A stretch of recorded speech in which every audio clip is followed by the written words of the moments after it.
A little bit about myself. My name is Oluseun Onigbinde. I'm the director and co-founder for Budget. Budget is a civic organization focused on fiscal transparency and accountability.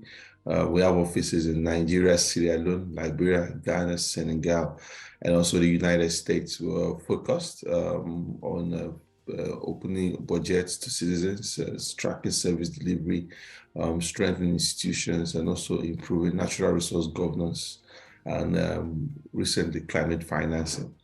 That's been my work and that's been my life in the last 12 years, and which has been really super interesting and exciting and also challenging also, definitely. Well, prior to Budget, a lot of people don't know that I had a civic organization called Green Hearts, which I co-founded with a friend of mine called Sukomi Agbomeji, and we were focused on climate change, sustainability, and accountability.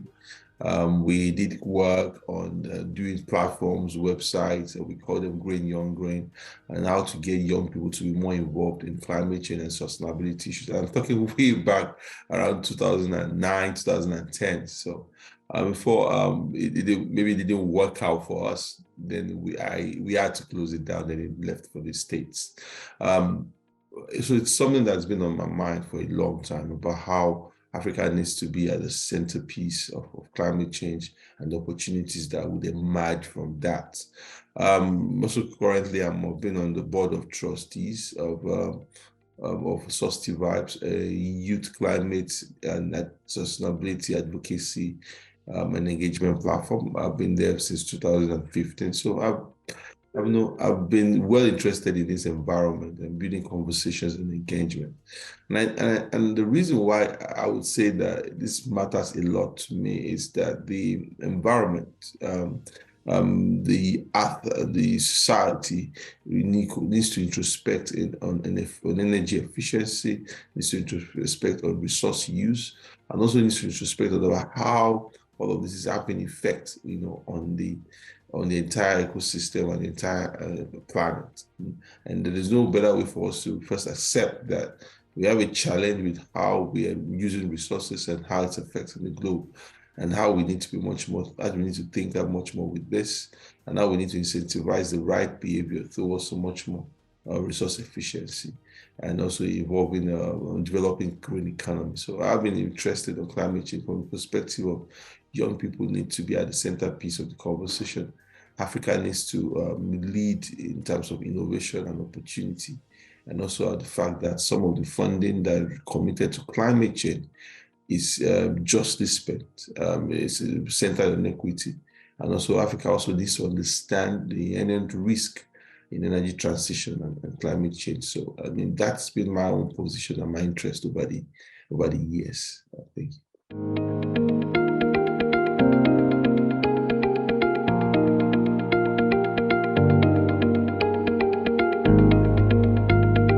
Well, for me, it's a double-edged sword. It's both.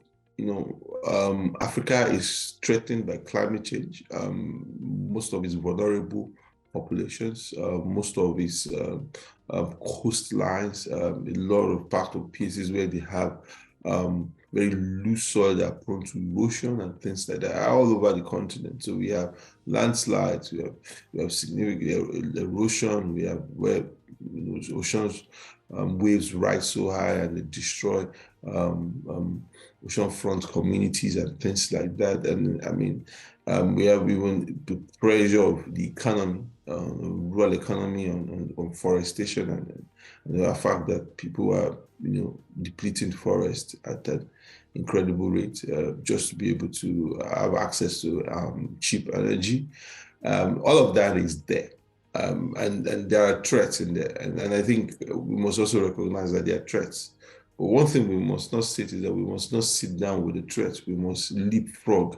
We must leapfrog and take and step ahead of the threat and build opportunities for it.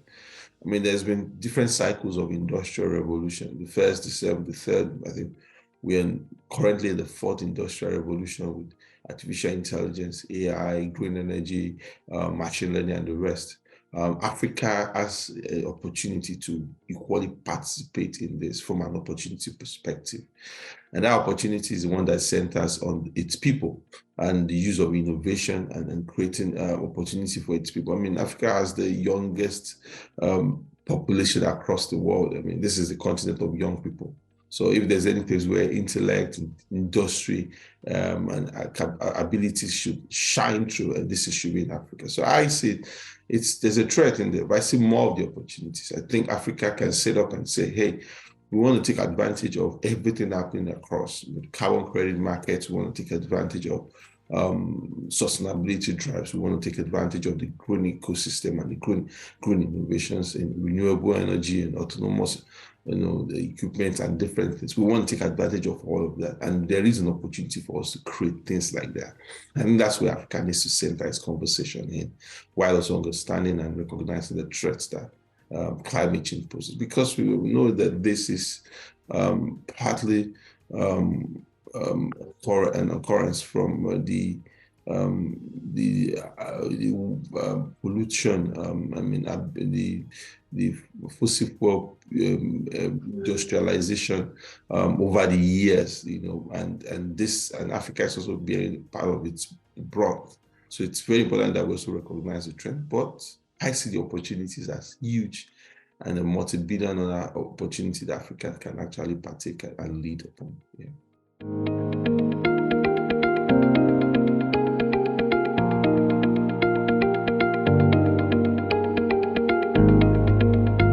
Perfect. Of course, climate change space for young people. In my view, first of all, is like I mentioned previously, the skills. This is an opportunity to build the skills of young people rapidly, and because there's a lot of jobs in the green economy chain. There's so many jobs around renewable energy, especially when you look at things around solar energy systems for a lot of African communities. I mean, significant part of African communities are not connected to the electricity grid. And it looks like waiting for the grid is about waiting forever. So there's an opportunity there to plug in renewable energy and to give them some form of reliable power that they can access effectively. So skills building to be able to partake, in the climate change economy, in the green economy, is extremely important. And I think that's something the African government has to center their work upon. How do they ensure that young people have the required skills and knowledge to be able to partake in the green economy? The second thing is also to advocate for a just system. There is a way that we can go about this climate change that doesn't still center on people, that only benefits large corporates and also improve their balance sheets or make them get away. I mean, we've seen situations where a lot of carbon credits are used, to stop gas flaring, and so personally, I don't feel that's the optimal use of carbon credits when we have issues of deforestation. When we have issues that people in local communities can actually benefit much more.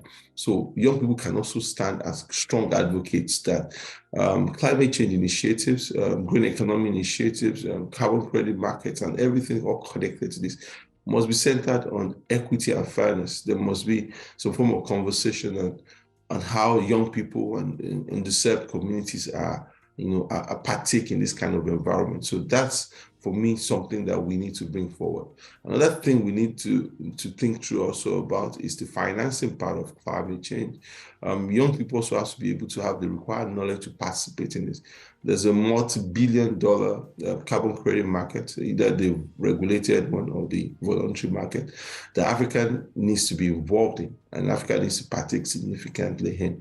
And so young people also must be armed with that knowledge to be able to push their government and engage their government to show more enthusiasm in carbon credit markets and climate finance. And so those are the kind of things that I feel that young people they should be grounded in skills. They should be grounded in policy and advocacy for a just and equitable climate financing and system, and they also must be able to have the required knowledge and involvement in financing systems like the carbon credit market.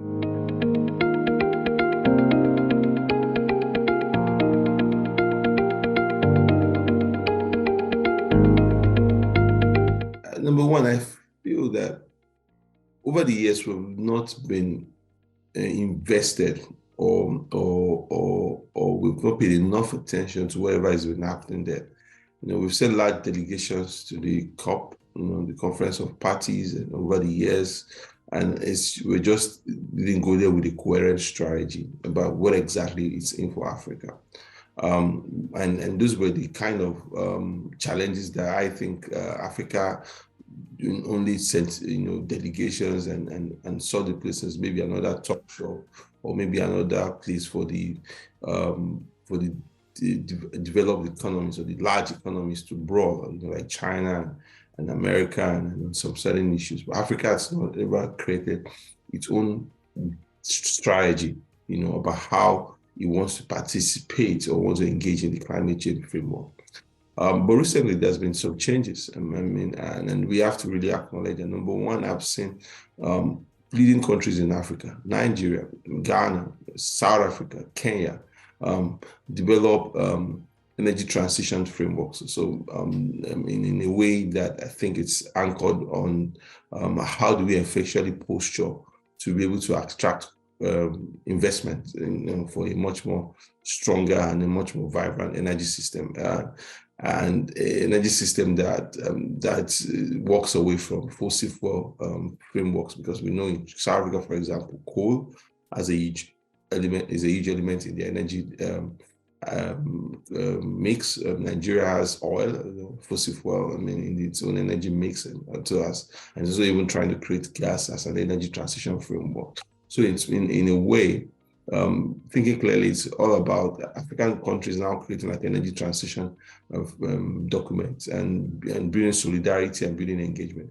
I've also seen moves by Nigeria energy transition framework being ousted by the vice president, the current vice president, even though there are a few days to go. But they started really late. They started maybe like months ago, where they now started creating like an energy transition framework that's been backed and supported by international philanthropic organizations.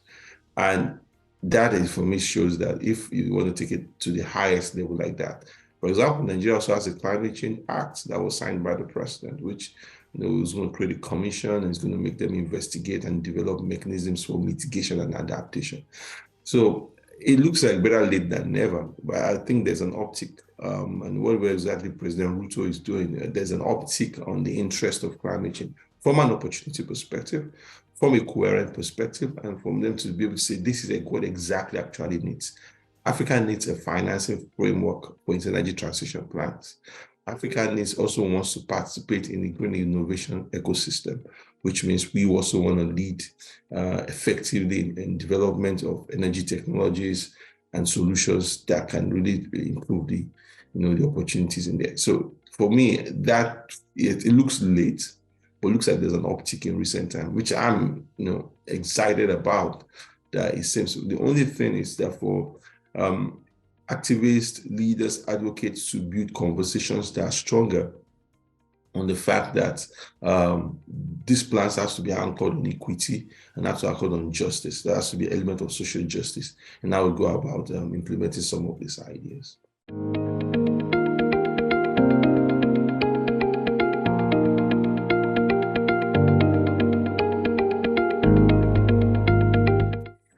In my view, there has to be responsibility, and a sense of awareness about the contribution of industrialized economies to global warming and climate change over the years. That understanding. I know there are a lot of people who still deny this well-researched, well-analyzed issue. Around the fact that global warming has come from how we have applied the use of fossil fuel technology, and some other practices, and how this has, increased the temperature, and definitely this is something that we need to arrest, and stop and slow down. This is having some form of uncertainty around the climate behavior in terms of the ocean waves, in terms of heat, in terms of even winter, in different ways. The climate is is going through some form of irregular patterns, as we see. So that understanding, because we have a carbon credit market, even a regulated market, and one of the few people that has shown incredible example has been the European Union. I mean, around $700 billion. I mean, it's traded, by the European Union on its compliance market on carbon credits. So there is an opportunity in there, for people to be able to go in there, be able to pitch and to be able to make a case and to be able to have the carbon credits and swaps and things like that. Or what you call the REWD plus, where you're able to provide some form of financing to countries to be able to stop deforestation. Something that this is like Brazil, even Nigeria in Calabar is currently benefiting from one of such initiatives.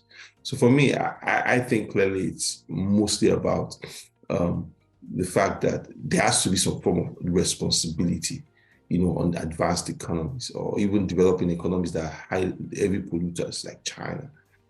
There has to be a huge responsibility on them to understand that if growth has to be sustainable, if growth has to be effective, these elements of climate financing must be put in place. And so we all have competing needs, health, education, different needs, but the ecosystem where we work, protecting it and making sure that there's a fair opportunity for all, is also something that has to be high on our minds. And also that's also speak to African countries. I mean, a lot of them, there's huge investment and huge interest in climate change issues now. There has to be also parity. It's easy to hear an African government talk about, or we build roads, we will build bridges, we build schools, hospitals. But the green economy, the climate economy, that's also something that has to be top priority on their minds in whatever the things that they're saying. So I feel it's all about developed economies, advanced economies, highly industrialized economies, both old ones and emerging ones, should set up and accept responsibility. And Africa should also be able to plug in this kind of conversations and say, this is all about opportunity for financing for us. This is all about opportunities to us to build innovation. Yeah.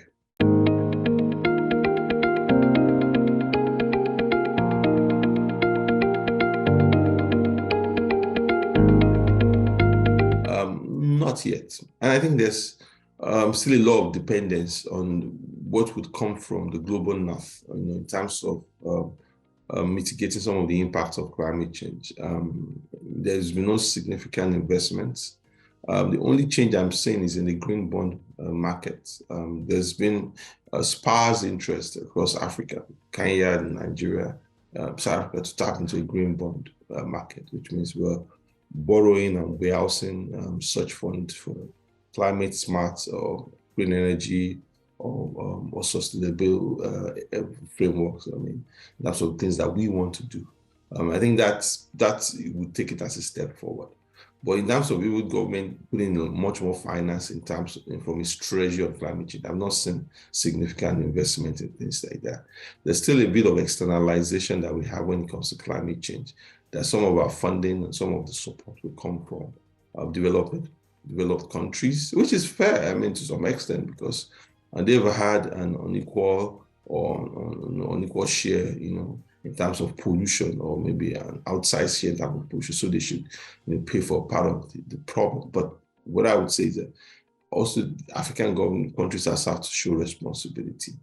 And how do they build resilient systems against mitigating against climate change? And how do they also spawn innovation from their countries respectively? Because it seems that the waiting game for the global north in terms of financing climate change is fraught with so many complexities and geopolitical risk. I mean, today we're going to be, maybe when we're in COP meetings and there's a lot of expectations like what we had from the Paris Accords, the compliance levels are still very low. Some of them are not are still hinged on being voluntary and things like that. So like I mentioned, with the exception of the EU as one that's to some extent matched is talk in all of these conversations. So for me, I think, but if you look at it clearly, even in terms of engaging and participating in the global spectrum, Africa still gets around less than 11%, of what's been traded in the voluntary carbon credit market. So there's a need to quickly develop a framework from an organized perspective for Africa to get more from the environment. Because I mean, we talk about Latin America, we could talk about South Asia, we are places where you also have huge climate change impact. But Africa also is right there at the top, in terms of different spaces where climate change impact has dampened this opportunity and also made life much more worse for people. So for me, I think Africa needs to step up. And stepping up means that we are more coherent and we're more clear about what we need. And we're also investing domestically in some of these initiatives too. Yeah.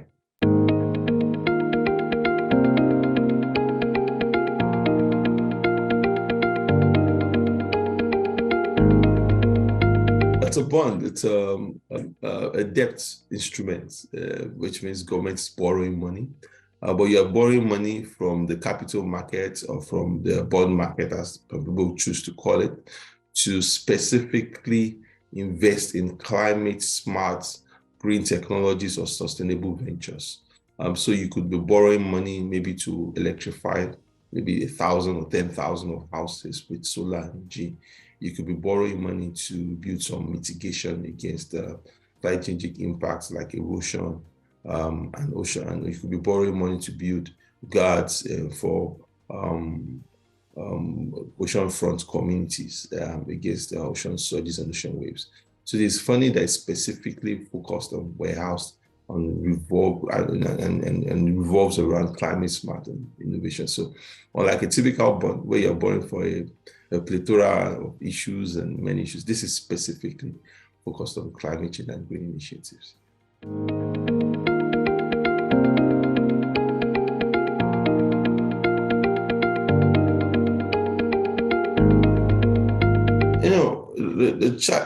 The challenge with a lot of things around COP is that, I mean, this has been going on for years.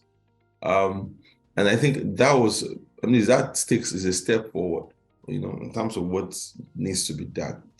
But the commitment, so that we just don't come every year and we just mark calendars. I mean, the commitment to be able to be involved, the commitment to be able to be invested is something that is of interest to us. Those who have made commitments to all of this, are they interested? Are they invested? Are they investing in it? Are they showing like we really mean this? Because it seems that, and because a lot of times some of these things are also, local political economy also steps in. So even if, like, you look at the US, which is the top polluter in the world, you have it's domestic economics, it's domestic political economy, in terms of certain part of the country or part of the political party divide do not believe in climate change. We keep, slowing down invest in supporting things like this, or investing in things like this, or supporting countries who are facing the brunt of those things, or even China. Who has not shown commitment as it should, and has not even committed resources as should. So I feel it's maybe a bit too early, but it's something that has to be watched over the years. It's progress in terms of commitment, in terms of acknowledging things around how other countries are interested in, paying for some of the losses or the damage of the effect of climate change. But to be honest with you, if we follow through the trends of what has happened in the past, it's not as happened fast. It's getting much more complex than it should be. What I feel more of the energy should be is the carbon credit markets. Africa must be able to participate in. Foreign governments, large corporate organizations must be invested in it to be able to buy carbon credit, trade carbon credits, and make sure that we're able to put more resources in the hands of African countries.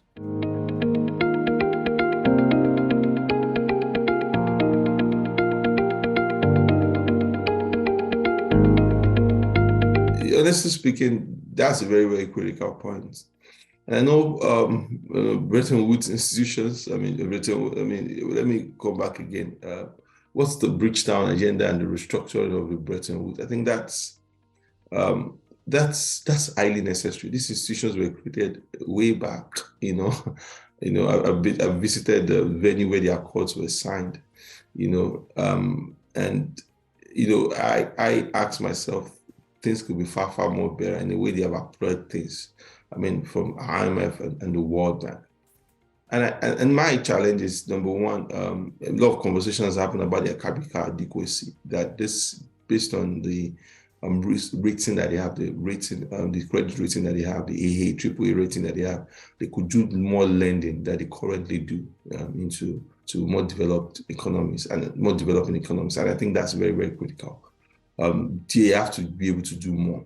The second thing is you also look at the fact that what are they funding, and how inclusive is in the framework, in the conversation for some of this funding. Because when a lot of developing economies, we can't run away from the fact that they have leadership challenges.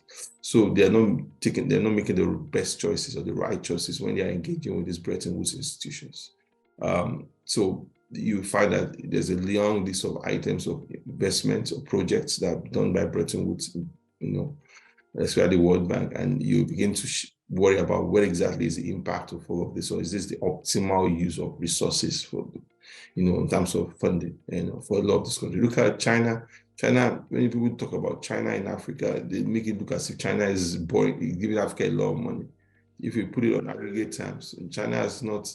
China, Eurobonds and Bretton Woods funding is far higher than the gap. China has not even done up to 20%. It doesn't carry up to 20% of the debt for the entire African continent. So in my own view, but you could see how much it has been able to accelerate infrastructure. Even though we might have challenges with transparency around it. But so it also means that the Bretton Woods institutions need to step up, and actually diagnose what exactly is meaningful development for these countries, and just support. And this one is not about handholding. This is not about some Washington consensus agenda. This is not about when you are trying to say do A, B, C, D because we want to give you funding, and you destroy, or you destroy the economy, or you destroy social mobility. Something that has happened over the years. This is about that this Bridgetown initiative should make these institutions more nimble to respond to most developing economic needs. It should also mean that they have more resources to give. Things around the SDR recycling that is going on right now with the IMF, and how that has not moved as fast, or has not moved at the scale that people expect it to be. So, and also it has to mean that this has to be anchored on growth and opportunity. If you look into the US, there's huge concern for full employment. There's huge concern that the economy has to hire as much as possible enough people, so that government can take taxes, the economy can be in a place of growth. A lot of times when you are finding Washington consensus and Bretton Woods institutions talking to most developing countries, they're sacrificing employment growth, for maybe macroeconomic order, and in some sort of way. There has to be a balance, in a way that, in as much as possible, we want economies to be anchored on strong macroeconomic frameworks on growth. It has to be anchored on also. It has to be also framed on sustainability, employment, and development in the right framework. So for me, I love the Bridgetown agenda. I think there needs more voices that speak. There needs to consult widely with civil society, and also leaders of thoughts within the developing countries. But for me, it's anchored on three things. These institutions must be more nimble to respond to developing countries' needs. They need to anchor their agenda on sustainable growth, which includes employment and industrialization. And then most importantly, they need to leverage on their AAA rating, to be able to do more lending and support for most of the developing countries.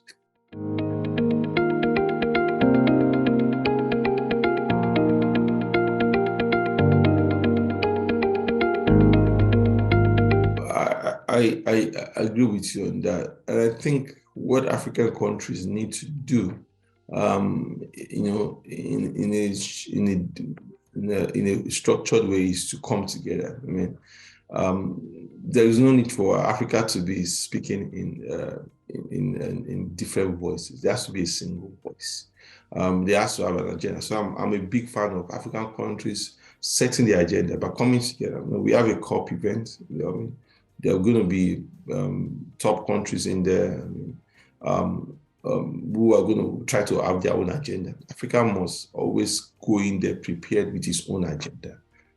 So if we're going to have like a mini COP, a mini Africa COP, to bring people together, and it could be virtual, it could be something that Africa is already going with like a laundry list, to most of these institutions, to the COP, and say, this is what we think we need. And the things we need, and first is that these issues are, number one, intersectional. So there's an intersectionality into the Bridgetown initiative, agenda. There's an intersectionality with the carbon credit market. There's an intersectionality also with the energy transition frameworks. So Africa needs to go there and build some form of build a common front on what it thinks are critical or important to it. So that's something that has to start from first. And that intersectionality is what will now help it to say, we've had organizations, multilaterals like the World Bank saying we are not going to fund fossil fuel or back fossil fuel investments anymore. So, which also means that if you don't back fossil fuel, you can use those resources to rapidly support emergence of green energy and climate change champions within the respective countries, which is what it should be at the end of the day. So for me, I think that intersectionality has to be built. Africa needs to go in with a common front and being able to bring every single issue together and wrap it around the need for a just and a fair, climate change and energy transition framework. And I think that's just what it is. And we can do that through the AU in some sort of way. I was excited with what President Ruto said recently, that there's a need for, when we have this US-Africa summit, India-Africa summit, Russia-Africa summit, China-Africa summit. There's a need for Africa also to have some self-respect by banding together and saying, if we want to speak to Africa, speak to a single voice in Africa. Not you huddling 54 or 57 head of states and putting them together and saying, and take nice photographs and talk about issues. Africa there has to be a common front. The EU has its own challenges within, but you are aware about who is the secretary is, who is leading the conversation, who you're meant to be talking to, and that's where it should be in Africa.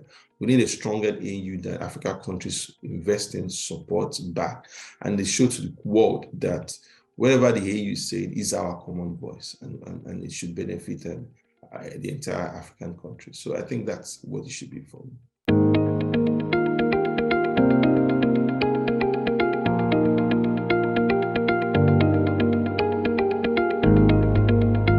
That's an interesting question. And let's start from the market. We need to figure out a way to bond together. And I think there's an initiative being led by Nigeria, Kenya, and around voluntary markets. Africa wants to be much more involved in voluntary carbon credit markets. I think that's where we have to start from. We have to start from the markets.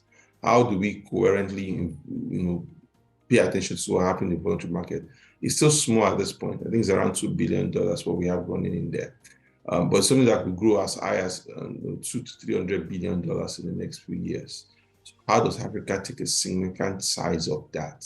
It's something that has to be, and it has to mean that we have a coherent strategy in terms of diagnosing and analyzing the risk in respective countries, in terms of being able to create an investment framework that for some of these issues, and also put the social justice and element into it, so that those who are paying for these credits can clearly see the investment case and why they have to choose Africa, ahead of anyone else. So Africa has to have the expertise and the capacity to be able to do these things, and it has to seek, if it does not have, by bringing diaspora energy, diaspora capital to be able to do this thing. So which comes to my second point.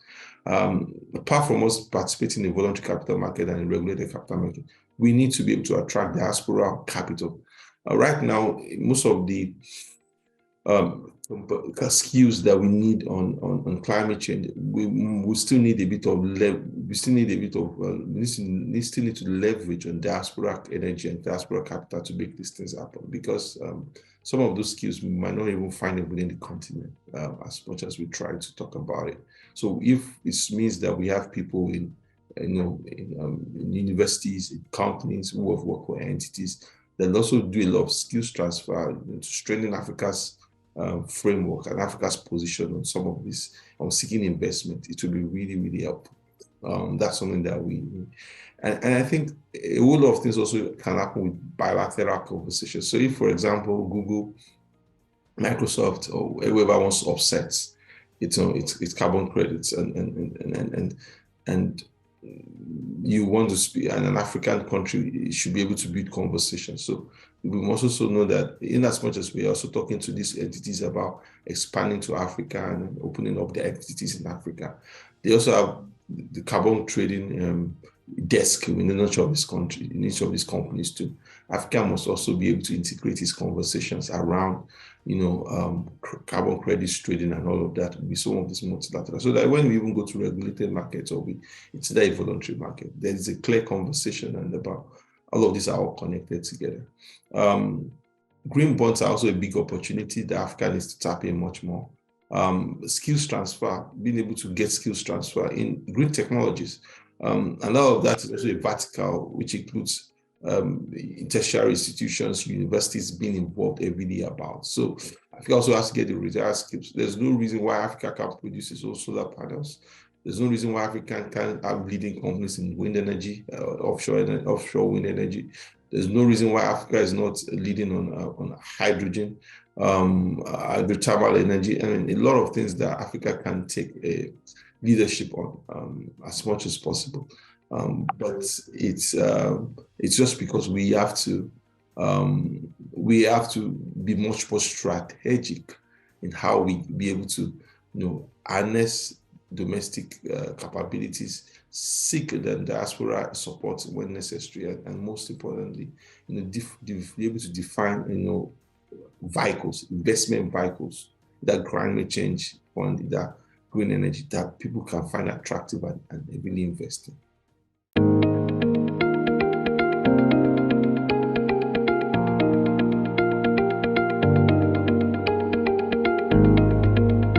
My advice to everybody across Africa is that this is a threat, but this is an opportunity, and a bigger opportunity for Africa to be able to participate in the global economy. And African leaders need a coherent strategy. They need to be able to band together to be involved in whatever is happening in the green economy, in the carbon credit market, in the sustainable solutions that have been developed across the world. And those conversations have to be centered heavily on justice, on social equity, and sustainable growth. There are also African countries and leaders must also understand intersectionality. So looking at reforms that need to happen at multilateral organizations, and how do they combine that with investment in climate smart technologies and solutions in their respective countries. African countries also must treat this conversation as an opportunity for partnership. So it's not about begging bowls, it's not about charity. Developed economies or emerging economies which are highly industrialized have been heavy polluters and have significantly contributed to global warming. And there is a need for there to be compensation around this. And these compensations would happen in a structured way through markets or into direct support, for investments and projects in developing economies like Africa.